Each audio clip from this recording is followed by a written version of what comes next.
Today we're using the footing size interactive calculator, which determines optimal foundation dimensions based on soil conditions and structural loads. The calculator offers 6 calculation modes: square footing, find width; rectangular footing, find dimensions, check bearing pressure; footing thickness; punching shear; combined footing; 2 columns and required footing area. For this demonstration, we'll use square footing, find width.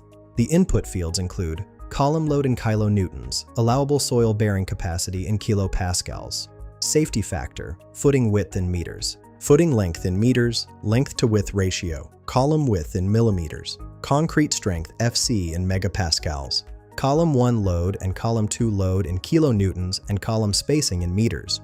Let's work through an example.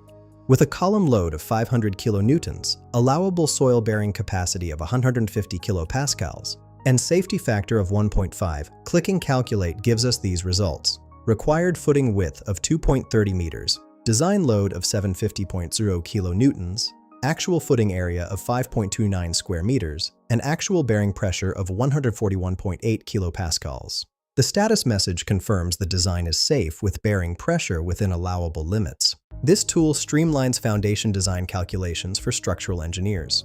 Find the link in the description below.